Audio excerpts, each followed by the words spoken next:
in this segment, ating pag-usapan kung paano gamitin itong extensive plumbing design calculator sa pag-quantify ng ating WSFU. Okay? So, ang pinakauna lang namang setup or settings na ating i-consider dito is itong light green dito, na may option tayong gawing private saka public. So, kung ang project natin is private, so make sure na naka-private yan. At ang pangalawang isi-set natin is itong schedule of fixtures, kung anong floor level yan.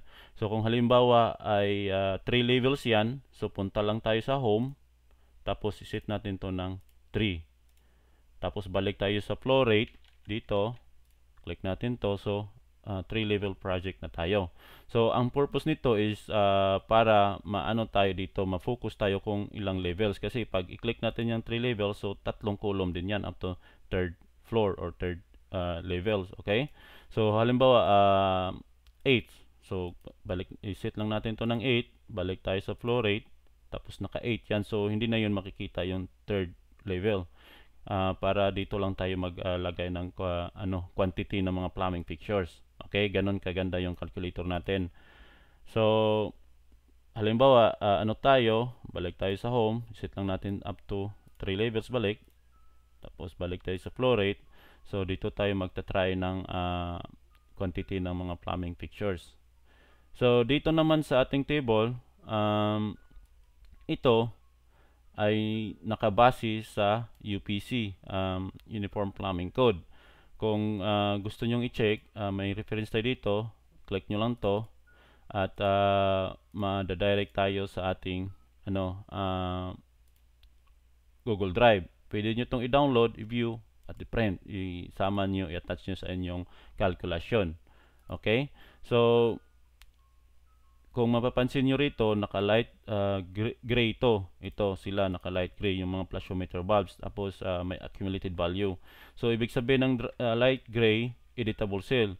Ang purpose ko dito is may option kayong mag-modify, kasi nga medyo yung table natin complex. Kung titingnan nyo yung UPC 2021, balik tayo dito, ito kung puntahan natin yung pinaka-table natin 610.3, ito yon. Kung mapapansin nyo rito, ang urinal na mga flashometer bulbs, dalawa to, may nakalagay na footnotes number 7. Okay, habang dito naman sa water closet, ganon rin, may footnote number 7. So kung babasahin natin yung footnote number 7, we're sizing flashometer system C-section 610.10. Kung click natin to, mapupunta tayo dito 610.10 sizing for flashometer bulbs. At may makita tayong dalawang table dito. Ito ay sa water closet at ito naman ay sa urinals.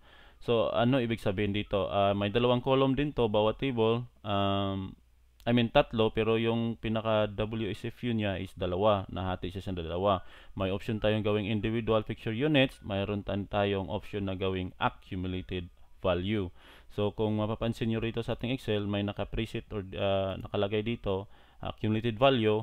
Ang nilagay ko yan kasi nga yung example nila is naka-accumulated value. Halimbawa dito sa letter T or segment number T or letter T rather, na 6 na water closet, 125. Kung papansinin nyo dito, 5 or more, accumulated value, kung 5 yan, 115 plus, diba? 115 plus 10 for each additional fixture in excess of 5.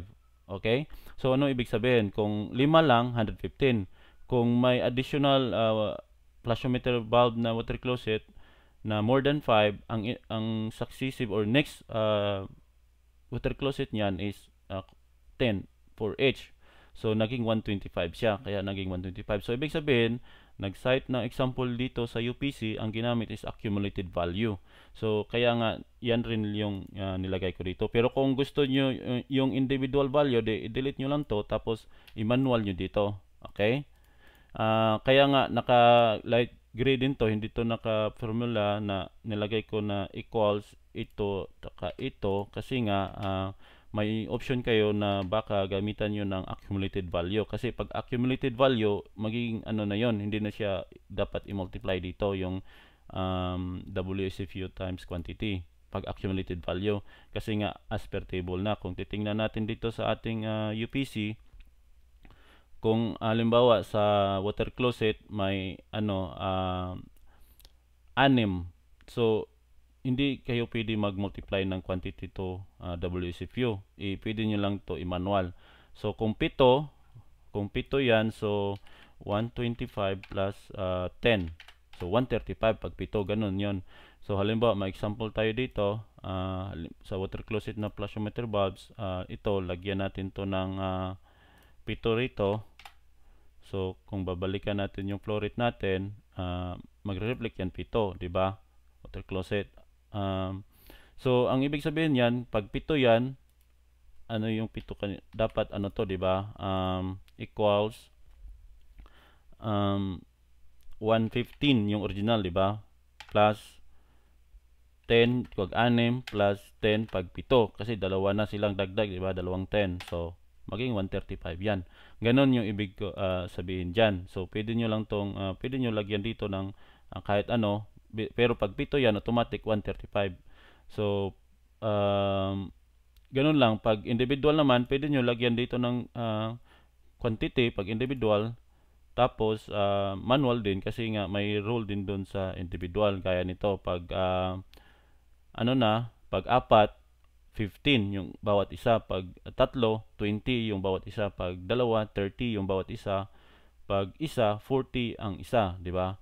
Pag 5 or more, 10 each na sila. So halimbawa 5, so magiging 50. Kung 6, magiging 60, di ba? So ibig sabihin mas maliit yung WSFU ng individual. Samantalang pag accumulated value, sobrang laki niyan. Pero kasi ito nga ang ginamit na example dito, kaya initial natin na nilagay dito is accumulated value. Pero again, may option kayong individual or may option din kayong gamitin yung nasa appendix. Kasi nga, may ibang ano rin dito, may table din dito. Kung titingnan natin sa table 103.1, appendix A ng UPC, same book rin. Ang mga flashometer bulb dito, halimbawa ito ay 5 and 5.